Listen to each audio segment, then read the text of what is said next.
the crowd a little bit. Maybe not that successful, but we got Pete coming up here now. He's the keynote speaker. And by the way, Pete is looked up to with Amy as being the people in Maine that are making it happen. So take it away, Pete. Hey, how you doing? Can you hear me? Yeah! I can't hear you? Yeah! I still don't hear you. Come on, let's go! Louder! Woo! Woo! Woo! Woo! Thank you all for coming here today. What a great day. This has been quite an adventure this past couple of years since we all started getting involved in here. This Tea Party movement is heading off here. We held our first Tea Party on April 15th of 2009. Amy and I just kind of threw something real quick together.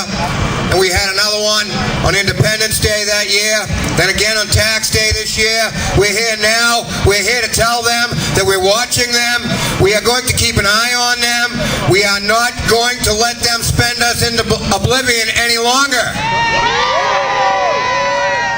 Now we have to understand what we're up against. Where are we headed? Everything's broken. The system's broken. The government's broken. Banks are broken. Cars are broken. Everything's broken. Most of us are broke. But yet they still continue to just spend us into oblivion like it doesn't even matter. So what is it exactly that we're up against?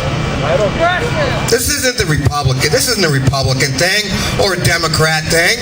This is a progressive thing. The progressive movement has infiltrated both of our parties. They're both corrupt.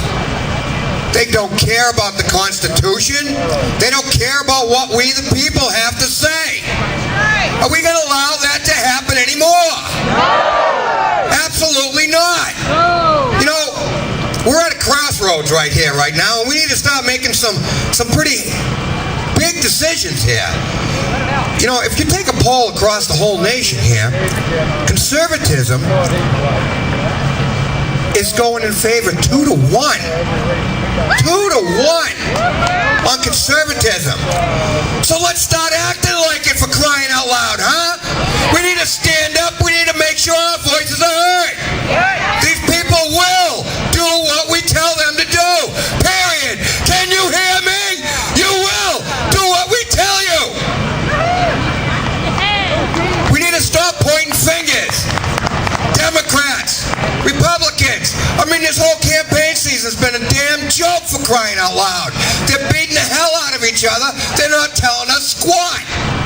They're pointing fingers at everything. This needs to stop. You know, we left England because we didn't like what was going on over there. And you know what's pretty funny right now? It really appears like they're starting to figure things out. They're starting to go back to conservatism. You know, in England, they cut 192 agencies just a couple of weeks ago. Yeah! They're rioting over in France because the retirement age went from 60 to 62. Oh, gee, I feel real bad for these people. I mean, what are they crying about? They're burning cars, smashing out storefront windows.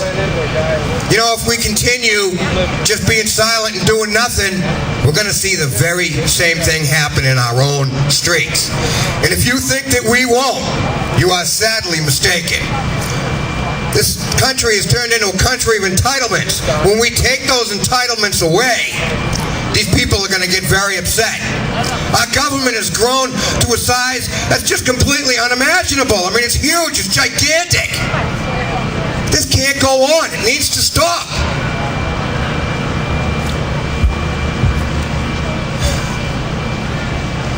With these coming elections up here, there's a lot of people that think that, you know, this is the end-all, do-all, this is going to fix all our problems, and we can just go right on back to life just as usual. Well, we can't allow that to happen. We cannot.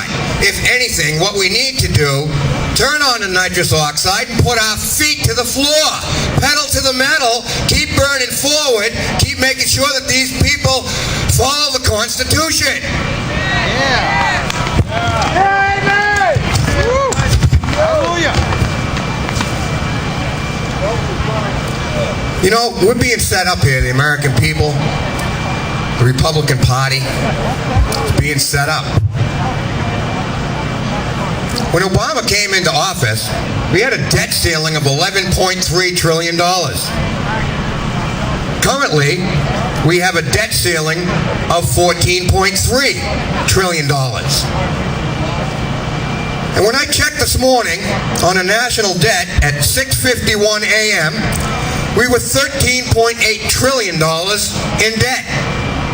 We are rapidly approaching that 14.3 ceiling.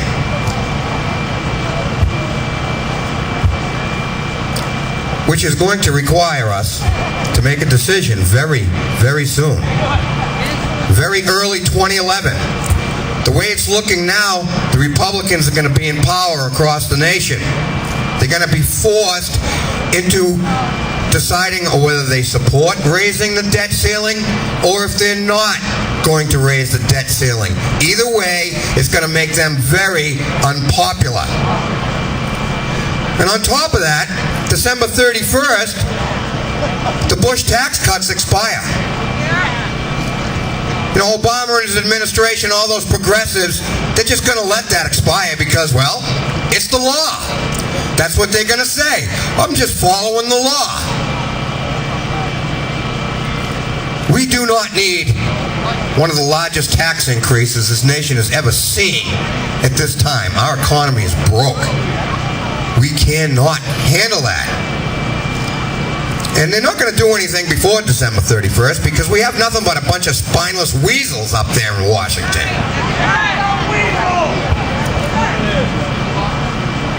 The Tea Party movement has grown pretty good across the whole country. It's growing good here in the state of Maine. We try to remain neutral, not to endorse candidates because it's very important that we attract every American citizen and educate them about the visions of our founding fathers, the history of our nation. So if we decide that we're going to start endorsing candidates, it isn't going to go well for us. And the people that we do elect into office this Tuesday, some of them will be good people. Some of them have just tried to pull the wool over our eyes. We'll find that out pretty quick. But regardless of that, we're going to be throwing these people into the lion's den. They're going to be, the DC monster's going to try to just swallow them right up. They think it's politics as usual. We need to make sure that the people that we elect into office have character, honor, and they follow the Constitution. We must make sure that we support them and that we help them in every way that we possibly can. The way to do that is to spread the word. We must continue to spread the word. We have many, many tools available to us. We have our websites. We have Facebook, Twitter. Every time you see something, an article in a newspaper, you can usually share it on Facebook or you can Twitter it. We need to continue to do that. Facebook is a real good tool. I post on my page all the time. I have over 800 friends on Facebook. Every time I post on my profile, it goes on their profile. And then if they comment on it, it goes to all their friends. So, I mean, with just a couple of clicks of a mouse, we can literally reach thousands, tens of thousands, maybe even hundreds of thousands, millions of people. So we need to stand up. We need to start letting our voices be heard. We need to start attracting as many people as we can. We need to stay vigilant. We need to be relentless. Are you with me? I mean, are you really with me? You ready to make the sacrifices that we're going to have to make to fix this country? We need to stop this spending. We need to stop it now. Stop it now! You know, something has been happening, and I've been watching the past couple of weeks, and it really warms my heart. We've been having these various debates going on across the nation, and all of a sudden we're starting to see American citizens just standing up and reciting the Pledge of Allegiance because they wouldn't do that. I think that's great. We should be doing that all the time. And if they tell us we can't, we should just go like this and stand up and do it. We don't work for them. They work for us. They work for me. They work for you. They work for our children and our grandchildren.